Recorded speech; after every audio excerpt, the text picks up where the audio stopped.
Hello, everyone. Welcome back to the podcast. I'm your host, Joe True Love. Another episode of Sports Overview Topics number 21. Good job so far. Here bringing you news on a very interesting sports weekend. Hope all being safe. If you're new, like and subscribe. Click on that bell. It will help out. So, a bunch of news to go over as far as sports goes from this weekend. But first thing I want to talk about is, so some interesting games as far as the collegiate level and college football is concerned. So the top 10 of college football was shaken up. Florida beat Georgia. Florida was then number 8, I believe, and Georgia was number 5. And so, because of the win, the Gators moved up to 6, right behind Texas A&M, who is also having a really good year as well. The game was good for the most part, and then over time, the Gators just took over. It was tied at 14 all. Kyle Trask threw a pick six. The momentum seemed like it was going in Georgia's hands. And then all of a sudden, two pass plays, and Florida ties it up. And then next thing you know, 3 and out, Georgia. And then the Gators go down another touchdown drive, go up ahead by 7. And then it was just all Florida from there. The story of the game was basically Kyle Trask hit the plays, and Stetson Bennett, he was good to start, but eventually just could not hit on plays to end the game. It was the same thing against Bama. Georgia, they had the advantage going in the second half. However, Stetson Bennett just could not hit the plays, and it was just all Florida from there. Also, as far as the biggest part of the college football weekend is Notre Dame. They beat the Trevor Lawrence-less Clemson in double overtime, 47-40, and boy was it interesting. I mean, I had something for school, so couldn't watch the full game, but nonetheless, it was fun. And because of that win, Notre Dame, who are number 4, jumped up to number 2 right behind Bama, and Clemson falls all the way to 4. So, some interesting movement around the college football top 10. And another thing before I go into my analysis of NFL Week 9 is, so Glover Teixeira, we had a UFC fight night on Saturday night. Glover Teixeira versus Thiago Santos, two highly ranked competitors in 205, looking to get the next crack at the light heavyweight title, and new champion Jan Blachowicz. Thiago Santos hasn't fought since his close title-losing effort to John Jones last year. And Glover, he has been on a roll, coming in this fight, winning 4 straight, capped off by a dominating performance against Anthony Lionheart Smith. Coming in this fight, it was intriguing. because Thiago Santos, all know he can hit hard, hence the nickname the Sledgehammer. And he had Glover rattled. Of course, when you have a 41-year-old fighter in Glover, you're always curious how that chin is going to respond. And Glover, he still stayed with it, applied pressure to Thiago, and eventually caught him with a rear naked choke in the third round. And thus, he has, I would say it's interesting at 205 because Dana said that Jan's next fight will be against Sanya, moving up in weight, taking on him. But Glover, he has staked the claim for that next title shot, winning 5 straight and capped off by that big win over Thiago Santos. He is the legitimate number one contender at 205, I would say, right now. Anyway, good on Glover. We'll have to see within the coming months how it all plays out. But good for Glover. Thiago will be back. Might have been a little ring rust. I mean, it was a year and a half off. So we'll obviously see what happens. But good for Glover. With that being said, let's go over NFL Week 9 of the 2020 season. It was a winning week for me. Again, 8-6. Again, so-and-so. I haven't been in double-digit wins in a few weeks. I would like to get back to that in Week 10. But nonetheless, a winning week is a winning week. So now, a few of the games that I missed on were close, but again, here or there, a couple scores here, a couple scores there. So let's get into the game, shall we? So the first game of Week 9 was a intriguing one. Thursday Night Football. Green Bay went to face a injury-riddled, COVID-filled 49er team that was plagued by injuries and now got a COVID scare that affected many starters as well within the week, both on San Francisco side and Green Bay side. Sorry about that. But nonetheless, Green Bay took the victory 34-17.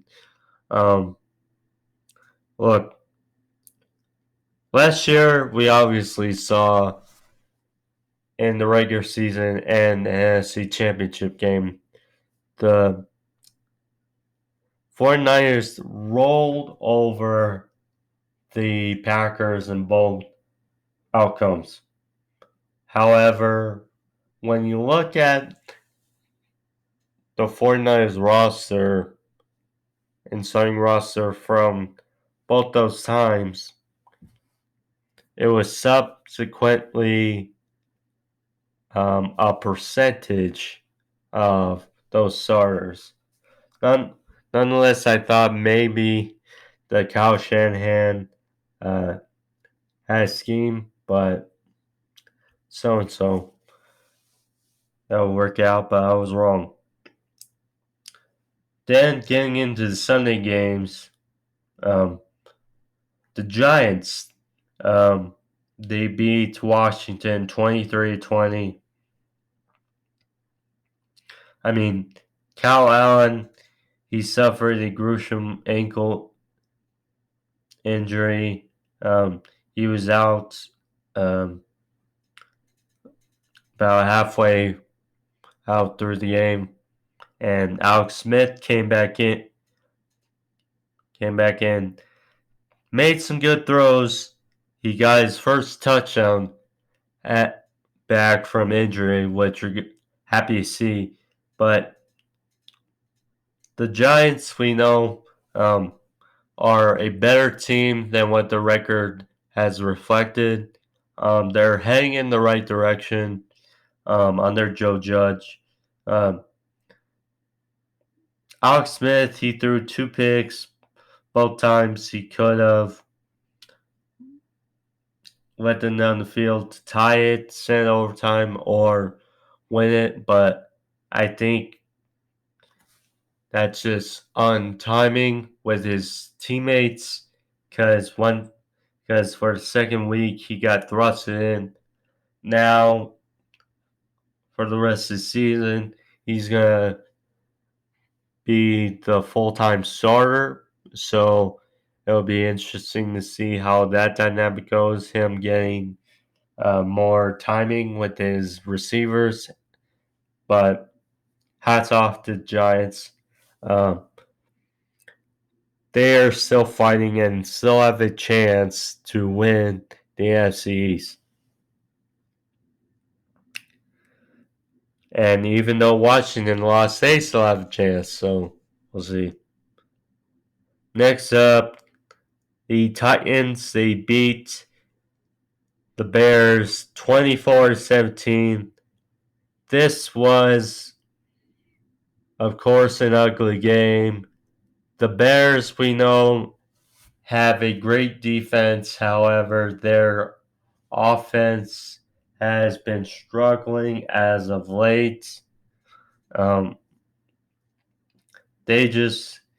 You can say what you want, whether it's Nick Foles, the O-line, their supporting cast around Foles is not really that good, but it does have some bright spots.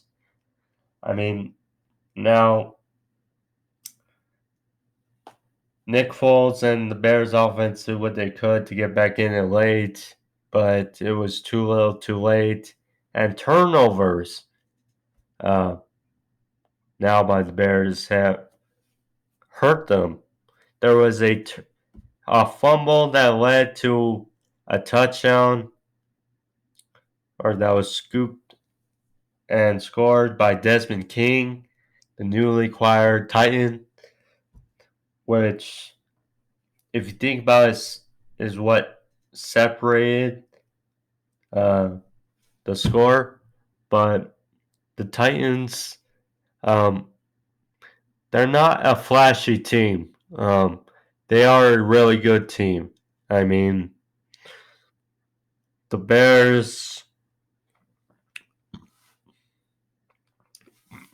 Titans did what they needed to do, basically. Next up, the Vikings and Dalvin Cook ran roughshod on the Lions, winning 34-20. The Lions, they didn't have Matthew Stafford all week. Nonetheless, he was cleared to play. He did make some quality good throws, but then he got injured at the end of the game. Of course, it was also out of hand, so Chase Daniel couldn't really do much. But hats off to Vikings. They win 2-0, or 2 in a row. And they got the Bears coming up next Monday night. Next up, the Chiefs almost were, I would say, they were pushed to their limit by the young and ever improving Panthers team. First of all, what a return for Christian McCaffrey. Good that he was back. this game, I don't think would have been as close if he wasn't healthy. Of course, we know the Panthers, they have good pieces on offense. Teddy Bridgewater at quarterback, Robbie Anderson, Curtis Samuel, DJ Moore. Those are good receivers.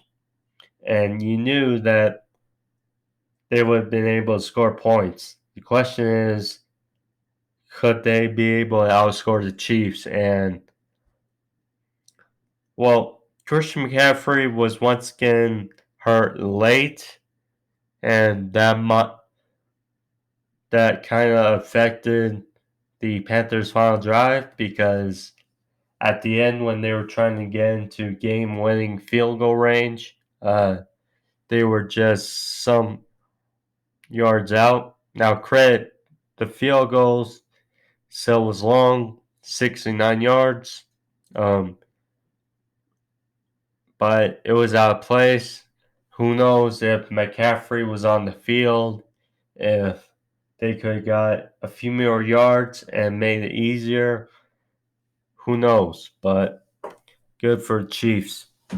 And this, even though it was a loss, it was kind of a win for the Panthers, knowing that they could, for the long run, they could hang with the Chiefs. And thus they did. This was more interesting than I think people thought it was going to be. The Texans, they beat the Jaguars. Jake Luton, Jaguars, 27-25. Jake Luton had himself a debut, had a good day. Start off with a long touchdown pass to DJ Chark. And Luton put a scare in the Texans. And it came down to 2-point miss, 2-point conversion at the end. But hats off to Jags. Now, with the thumb issues with Gardner Minshew, maybe you let Jake Luton ride a few more games, and who knows, we'll see. But the Texans did what they needed to do. J.J. Watt, he gets his 100th sack. Deserves better, and so does Deshaun Watson, but good for Texans. Next up, the Ravens held on and beat the Colts 24-10.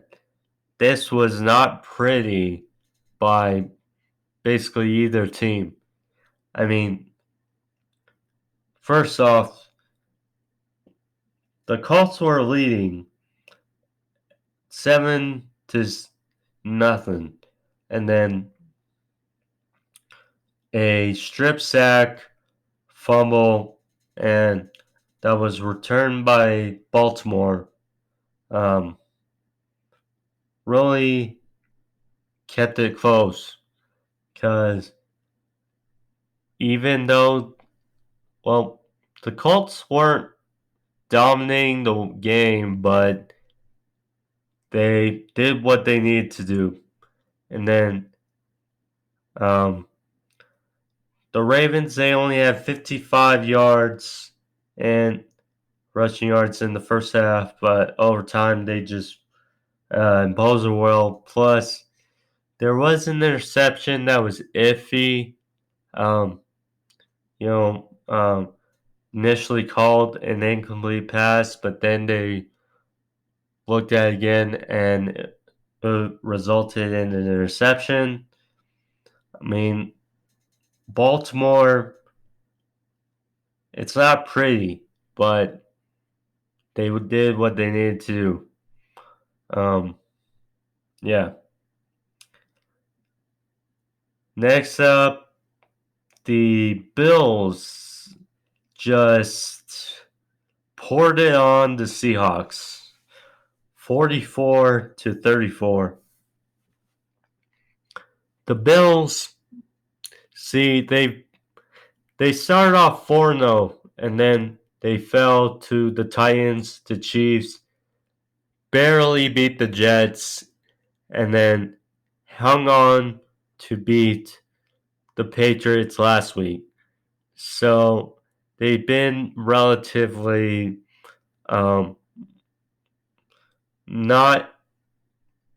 they've been relatively different than how they were the first month of the season. So you didn't know how they're going to go. The Seahawks defense is a mess, but I thought still with the inconsistencies of the Bills that the Seahawks and Russell Wilson would still do enough to take over this game. However, the Bills, they just kept applying pressure and they made it tough for Russell Wilson. Made him throw 2 picks. He's thrown 5 interceptions in his last 2 games and is definitely a blow to his MVP frontrunner status, to say the least. But the Bills, they did what they needed to do. Speaking of doing what you need to do, the Falcons beat the Broncos 34-27. Now, the Broncos came into this game 3-4, and I mean, it was tempting because you look at the record of the Falcons and you say, okay, well, the Broncos win this, they're 4-4, back to 500. But at the same time, after scaling it back, you're like, okay, the Falcons, they're good. Their record isn't really a reflection of how they've been under Raheem Morris now. They're actually better on offense, better on defense. And the Broncos, they pulled a rabbit out of the hat last week against the Chargers. And Drew Lock, you still have questions about him. Because, I mean, last year he finished off strong. Drew Lock, I mean, he's shown flashes that he can be the guy, but at the same time, he's inconsistent, so I'm just not sure where they go. Next up, the Raiders just win, and thus they did against the Chargers, 31-26. The Raiders, they just feel like a building team. They feel like a physical team. Derek Carr and Nelson Aguilar, Henry Ruggs, those are really good two playmakers. Darren Waller is a beast. They really look like a playoff team. They moved to 5-3. The Chargers, I don't know what to say. They have blown leads after leads after leads after leads. They are the new Falcons this year. The Falcons have looked better than the Chargers have. So, yeah. The next game was more interesting than I think anyone thought it would be. The Steelers hung on and are 8-0. They beat the Cowboys and Garrett Gilbert 24-19. Now, look, the Steelers are 8-0, but they have shown concerns, real concerns. Their offense has been slow to start and to get going. Their defense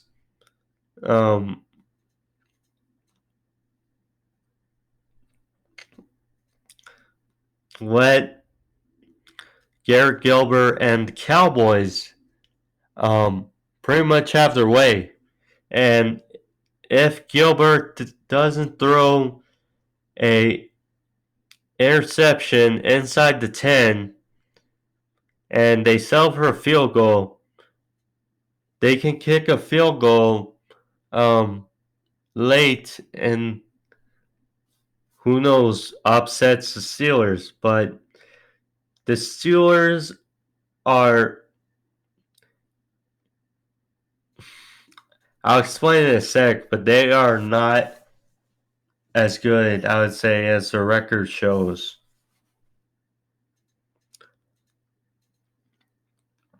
Next up, boy, was it something. Tua vs Kyler, 34-31.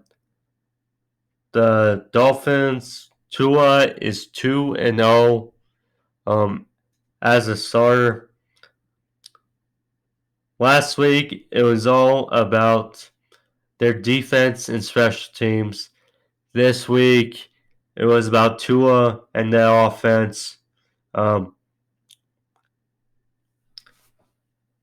were a few plays that the Dolphins defense held Kyler Murray and confused him, but Kyler Murray was still able to make some plays and to score points.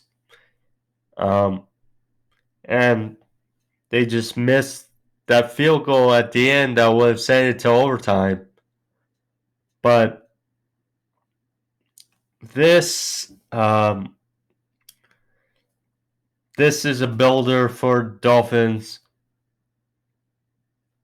A bit of a gut-wrenching loss from the Cardinals, but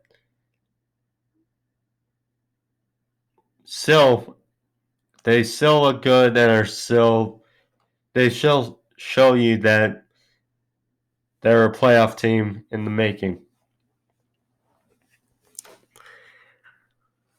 I don't think anyone saw what happened on Sunday night happening. Even if you're a Saints fan, you did not see this happening. But the Saints won in big fashion. 38-3, beating the Bucs in Tampa Bay. And this game was just all Saints. All Saints. I mean, there were some plays that were the Bucs, they looked like they could turn the tide in momentum, but they just couldn't capitalize. I mean,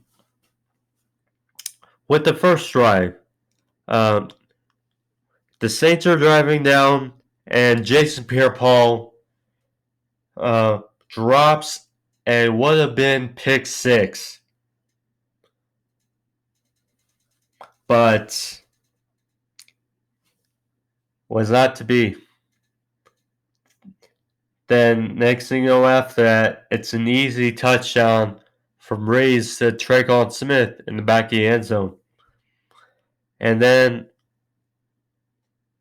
next drive for the Saints, they're driving down and hit a pass to Jared Cook, but he fumbles the ball inside the 5, and the Bucs cannot capitalize on it.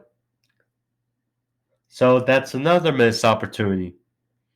Then a few drives later, the Bucs have the ball and try shooting a screen, but it gets batted around by Cameron Jordan, Marcus Davenport, and it gets picked off.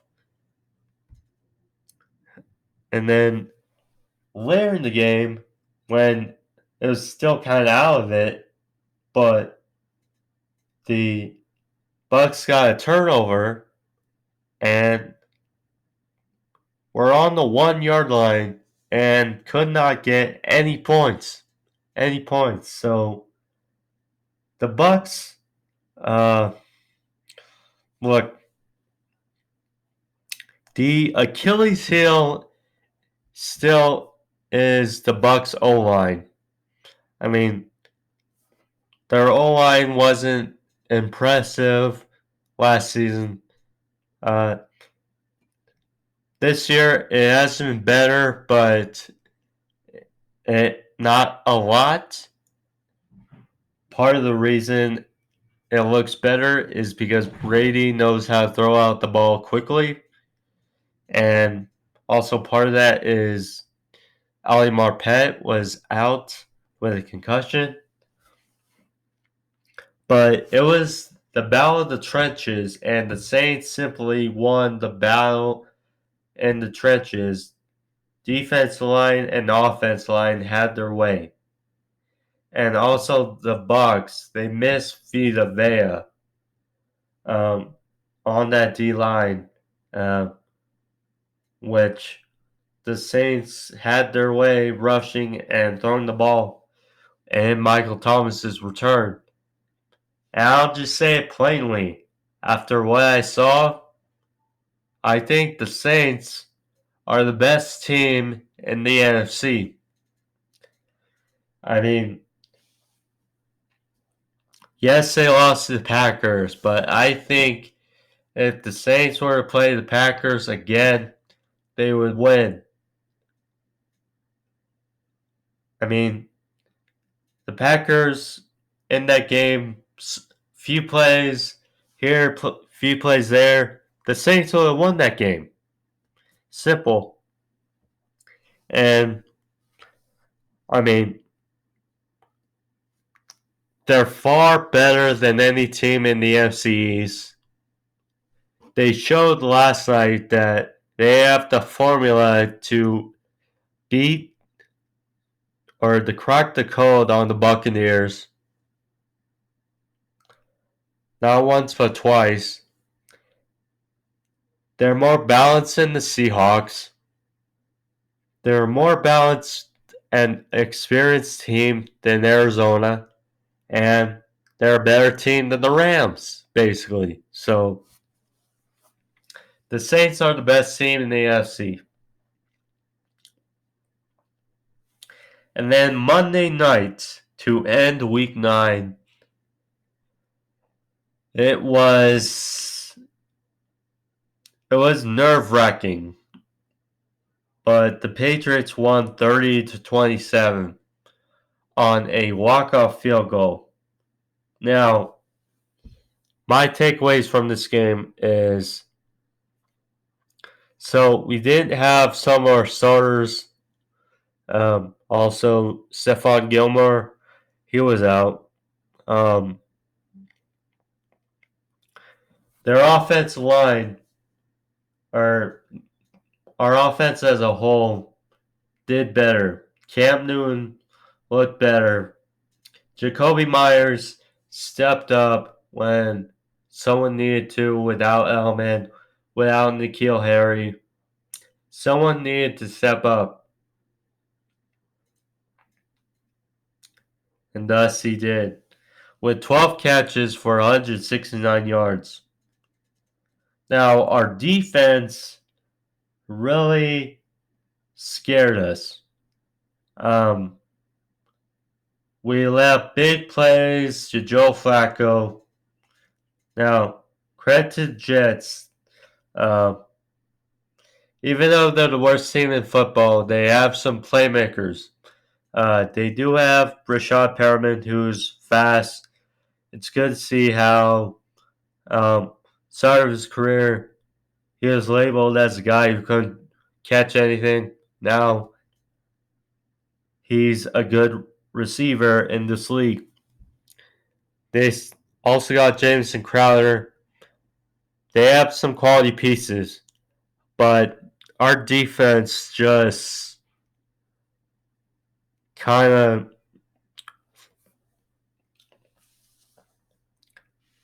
if our offense shows up and our defense plays better, we got a real shot against Baltimore. But this was ugly, but a win's a win, and we still stay in it for a wild card. All right, so those are my thoughts and analysis for Week 9 of the NFL season. Now it's time to make my predictions for Week 10. It's been a few weeks, like I said, since I've had double-digit wins, and hope this week I return to that.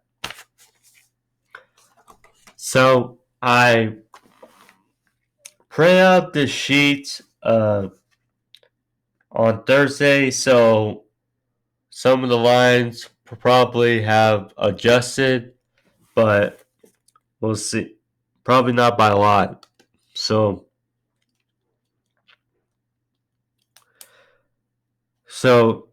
starting game for NFL week 10. A good one. Thursday Night Football. Colts go to Tennessee to take on the Titans, the first of two head-to-head matchups for the division. The Colts, they lost ugly to the Ravens on Sunday. The Titans, they won ugly versus the Bears on Sunday. The Titans 1.5 point favorites, over under 50.5. I just trust the Titans more than I do the Colts. The Colts on their best, on both of these teams' best days, they can play with anybody, but I trust the Titans more to win and to cover 26-24.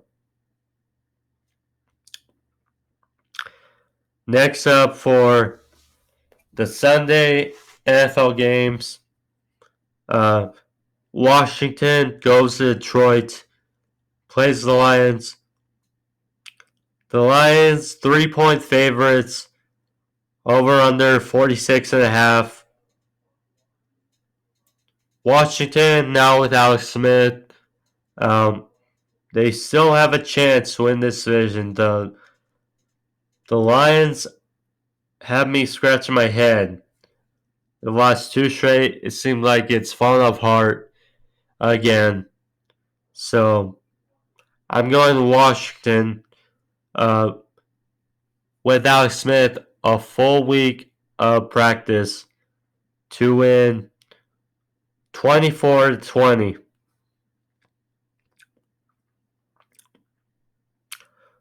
And still keep their hopes alive in the NFC East. Next up, Jaguars going to Green Bay, play the Packers. The Packers 13.5 point favorites, over under 54. The Packers, Jake Luton showed some quality stuff in his debut against the Texans, but this is a different animal in Green Bay, and this is a game they should win. So I'm going with Packers to win and to cover 30-16. Next up, Tampa Bay, off that ugly and embarrassing defeat to the Saints on Sunday night, going to Carolina, played their division foes, the Panthers. The Panthers 6.5-point underdogs.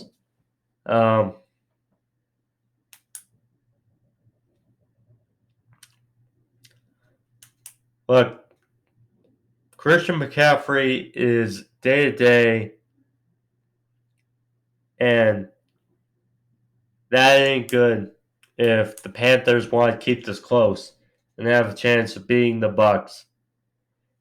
Therefore, with the unknownness of Christian McCaffrey and the fact that the Bucs got embarrassed on Sunday night,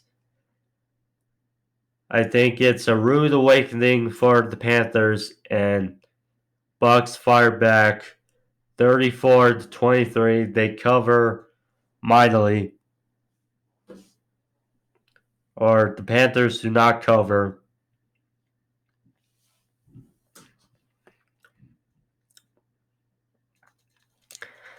Next up, Eagles, Giants in the Meadowlands. This take two. The Eagles coming off a bye. The Giants coming off that much needed win over Washington. Now, last game was very, very close. A few plays there. The Giants had the game in their hands, but they lost it. And Evan Ingram, if he makes a catch, the Giants win that game. At the same time, the Eagles made mistakes. The Giants 3.5-point underdogs. I think one other factor to think about is desperation. The Giants, they know they have a shot, and they're better than what the record says they are. They know that they must win this game to have a chance. And I think from what I've been seeing, the Eagles, you have to hold your breath to see if they've done good. So I get a desperate Giants team, and therefore I think the Giants win 21-20. And they keep their hopes alive in the NFC East and get inching closer. Next up, Texans going to Cleveland, face Browns. Browns 2.5-point favorites, over under 54.5.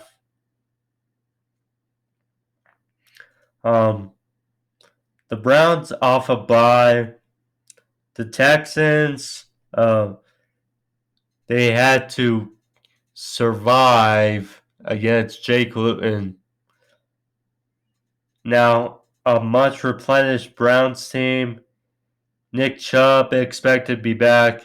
I expect the Browns to win this. It'll be close, but 29-24 Cleveland. Another good one. Bills, Cardinals. Cardinals 2.5-point favorites. Over under 49.5. The Bills, they took care of business against Seattle. Cardinals, they lost that gut-wrenching loss, close loss to Miami.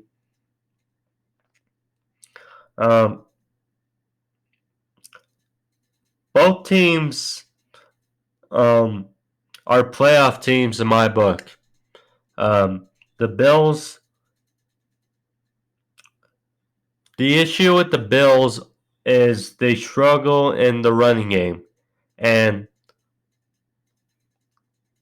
the Seahawks got out of their way, and they could not run the ball. They had to pass it every time, basically against the Bills because they fell down so quick.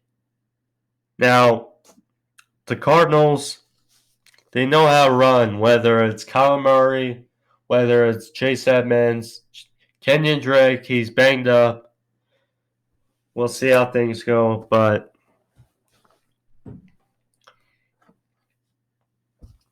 this is an interesting game. I think because, yes, home field advantage ain't what it has been in the past. However, I think in the desert, I think the Cardinals get back on track.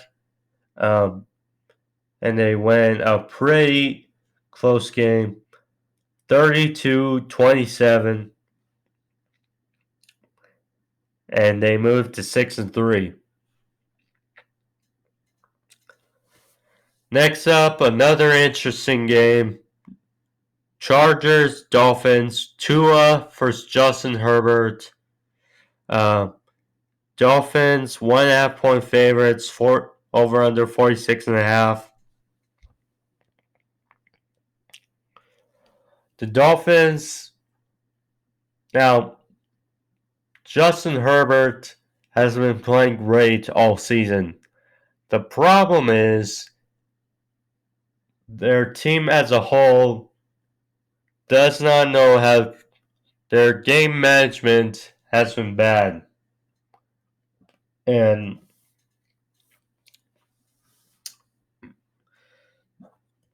the Dolphins defense is real. And I expect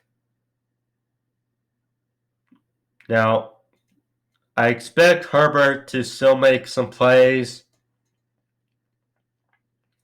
However, I think Tua and the Dolphins offense do enough to take care of business, and they win 28-24 to go to 6-3 as well, and get close to the Bills because in a few weeks they play, and they'll play again, and that will probably be for the division. Next up, Broncos, Raiders, AFC West matchup. Raiders 3.5 point favorites, over under 51. The Raiders, now, the Broncos have shown some fight. However, the Raiders are the better football team, and they just feel confident, and they just feel like it's theirs for the taking, and their offense just is firing all cylinders, and they just feel like a playoff team to me right now. And I see the Broncos scoring points. However, simply the Raiders win 30-26.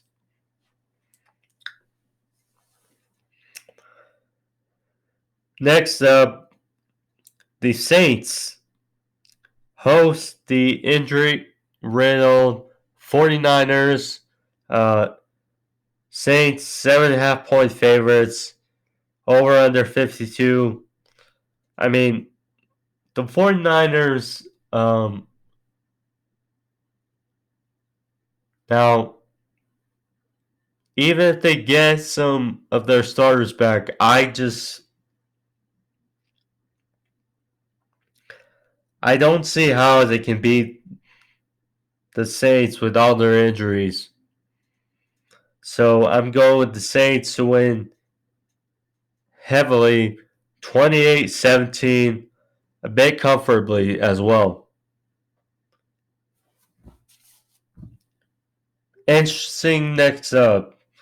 Seahawks, Rams, likely for first place in the division, depending on Cardinals as well.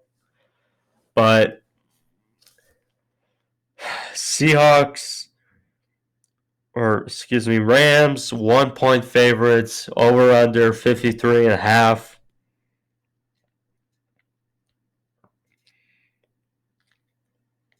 I mean, so the Rams are 1 point favorites, which means if it was on neutral field, it probably means the Seahawks win or the favorites on neutral field. But see, the Seahawks, they play dangerously, and Russell Wilson is excellent. However, their defense sucks, and they got exposed last week against Bills. I mean, if Jamal Adams is their best pass rusher, they can't have him blitz every down. So, because that leaves things open. So, now they acquired Carlos Dunlap at the trade deadline. I'm not sure if they've activated Snacks Harrison yet, but the Rams, I just feel like they'll take in what happened first the Bills last week against Seahawks. They'll apply that because Rams, they have a really good wide receiver group. They have Robert Woods, Cooper Kupp, Josh Reynolds, solid tight ends, Tyler Higbee, Gerald Everett. I mean, the Seahawks defense just doesn't have enough talent. And I think that Aaron Donald and crew will mess that up for the Seahawks. And the Rams steal a victory in good fashion. 27-21 Rams. Next up, now this line has definitely probably changed by now, but Bengals going to the 8-0 Steelers, Heinz Field. Steelers 10 point favorites, over under 48.5. Now, the Steelers, I've been hearing about it, and there are talks that Big Ben, he got hit in the knees in the game against the Cowboys. He went out but came back in, sore knees, and now he's been deemed a close contact with Vance McDonald, who is put on the COVID list, and as well as Vince Williams. So automatically that's 2 starters. I just think, the Steelers, they don't need this game. And ultimately, look, if the Steelers have Super Bowl aspirations, and if Big Ben's not 100%, yes, he's a competitor, but their best chance is obviously when Ben is in there. And I think if he's not 100%, and now he's on the COVID list, I just think that I'm going with the upset. Joe Burrow and the Bengals even if it's Mason Rudolph or Duck Hodges or Josh Dobbs, who knows? Still, I have the Bengals winning the upset 24-20.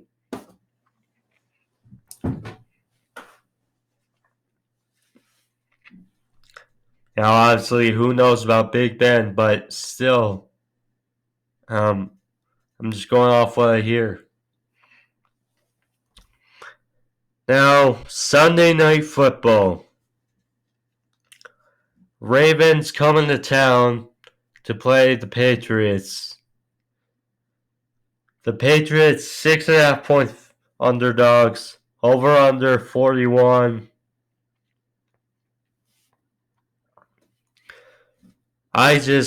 Look. Our offense came to play against the Jets. Our defense scared me. And look, with the Cam versus Lamar Jackson dynamic, it's really interesting and really tempting. But I'm just going with the safe thing. I think we'll keep it close. But Ravens edge us out 30-26. If I'm wrong, my team will win. But if I'm right, I get the prediction right. So, oh well. Last but not least, for Week 10, Monday Night Football. Vikings go to Soldier Field to play the Bears. Bears 2-point favorites, over under 46.5.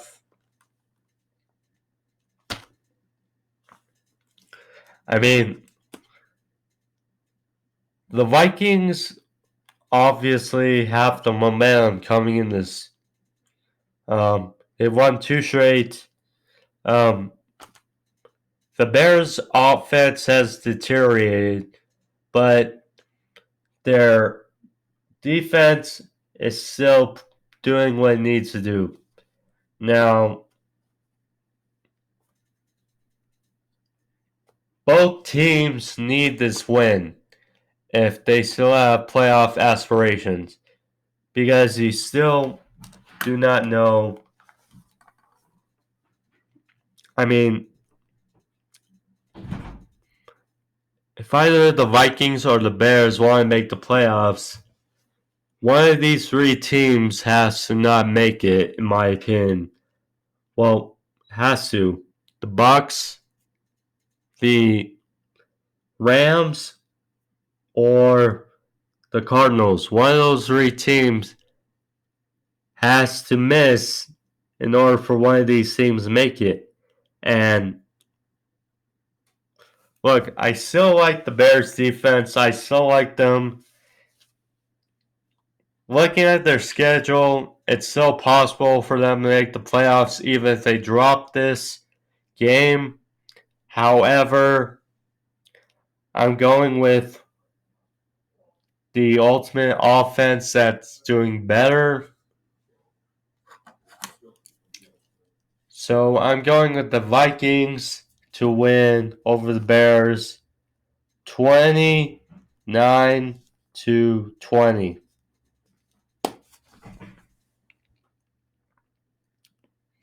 I mean, the Vikings have had the better offense as of late. Now, if I'm wrong, oh well, but it's just weird. I mean, both these teams, it's a must win. So we'll see who wants it more. Because if the Bears lose, they're back to 500 at 5-5, and then that 5-1 record is like, what the hell? But I just have more faith in the Vikings offense if they do it right to beat the Bears. All right. So those are my predictions for Week 10. Hopefully, I'm feeling good about these picks for this week. Hopefully, I'm back to double-digit wins this week. We'll see. But nonetheless, that's the episode. Hope you guys enjoy it. Thank you all. If you're new, like and subscribe.